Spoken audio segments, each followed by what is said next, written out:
Portrait of love. Now these three remain, faith, hope, and love. But the greatest of these is love. 1 Corinthians 13 is known as the love chapter. It doesn't define romantic love, but a much deeper kind of love, divine love. Paul magnificently explains how to show in our lives the love of Elohim that has been poured out into our hearts.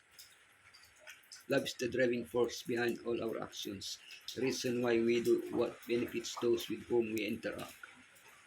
A portrait of love, the supremacy of love, characteristic of love, the perseverance of love, the most excellent way, what love does, what love does not do. A portrait of Yeshua, the greatest of virtues, the supremacy of love, agape, the most excellent way, but earnestly desire the best gifts, and yet I show you a more excellent way. What kind of love is Paul presenting in 1 Corinthians 13, and why does it surpass any spiritual gift? In Greek, there are several words to define love. Paul chooses agape, selfless, unconditional, and reflective love, which seeks only the well-being of the beloved, which is the same one that John uses when saying that Elohim is love. No spiritual gift is useful if it is not exercised, motivated by this kind of love. In fact, all our actions and thoughts should be infused with agape love. Yeshua warned us that because of wickedness, this love will grow cold. Matthew 24:12. But we must not allow this to happen to us in our homes or in our churches. The characteristics of love, agape. What love does.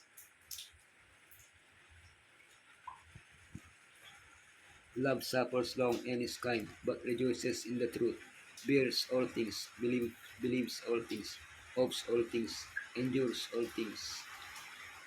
It suffers long.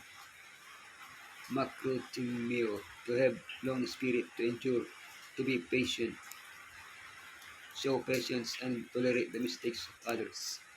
It is kind, cherestionomai, act benevolently. It is merciful and compassionate. It rejoices in the truth, sincero, to express sympathy, to congratulate. It rejoices with those who support the truth. It bears all things.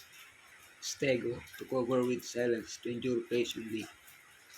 Hide and keep silent about the faults of others without revealing them.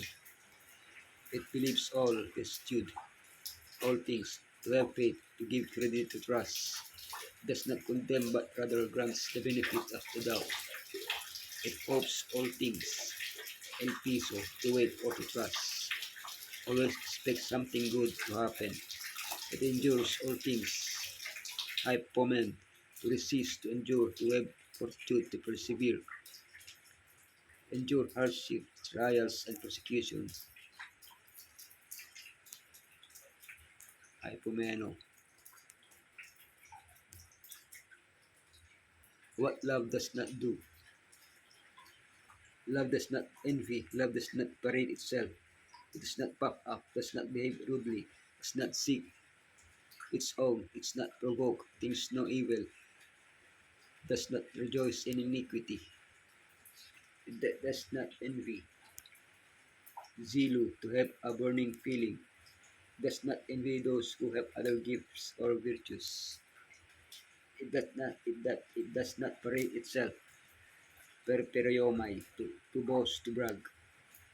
It does not want to be praised by others. It is not puff up, pisio, to swell up, to become proud. It does not have an exaggerated view of himself. It's not, it does not behave rudely, as Gemoneo, to act improperly. It does not act against some social and moral norms. Does, does not seek his own, Zeteo, to search. It gives up his rights for the good of others. It is not provoked, paroxino, to sharpen something to irritate, incite, or exasperate. It is neither irascible nor overly sensitive. It thinks no evil. Logisomai, take inventory. It forgives and disregards offenses received. It, it does not rejoice in iniquity, Jairo, to be cheerful, happy, or to feel well. It does not rejoice in mistakes, but seeks to correct them. Portrait of Yeshua. This is my commandment that you love one another as I have loved you. He endured beatings, insults, and contempt. He suffers long. He cared about anyone who was suffering. He is kind. He taught the truth with clarity and conviction. He rejoices in the truth. He did not judge the sinful woman and granted her forgiveness. He bears all things. He trusted in the sincerity of Zacchaeus. He believes all things. He prepared 12 men for an impossible mission. He hoped all things. He endured hunger, rejection, pain, and persecution.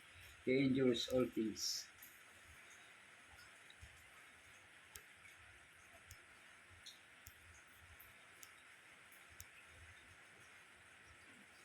Portrait of Yeshua. Did not seek honors, and he associated with the humble. He does not envy. Although he was the king of the universe, he did not boast about it. He does not parade itself. He was willing to do the humblest jobs. He is not puffed up. He treated everyone with courtesy and propriety. He does not behave rudely. He always did the will of his father. He does not seek his own. Even when they struck him, he responded with courtesy. He is not provoked. He has forgiveness for those who crucified him. He thinks no evil. He spoke harshly to the unjust Pharisees. He does not rejoice in iniquity.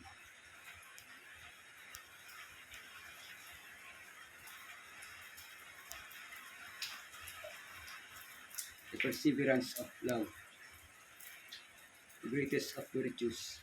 And now abide faith, hope, love, these three, but the greatest of these is love. The Corinthians were showing by their attitude what love does not do. They were envious, boastful, vain. They acted improperly. They were selfish. They were easily irritated. They were spiteful, and they tolerated sin. Like them, we must abandon these faults and abandon the virtues of love, as Paul teaches us, in order to use spiritual gifts correctly. He also invites us to abide in two other virtues, faith and hope. When Yeshua comes, sin will cease to exist. We will enjoy eternal life with Him. Then prophecy, tongues, and other gifts, along with faith and hope, will no longer be necessary, but love will endure forever. Elohim is love. The love of the Father and the Son is an attribute of every believer. The word of Elohim is the channel through which divine love is communicated to men. Elohim's truth is the medium by which the intellect is reached. The Holy Spirit is given to the human agent who works in cooperation with divine agencies. It transforms mind and character, enabling man to endure as see in Him who is invisible. Perfect love can be enjoyed only through the belief, the truth, and the reception of the Holy Spirit.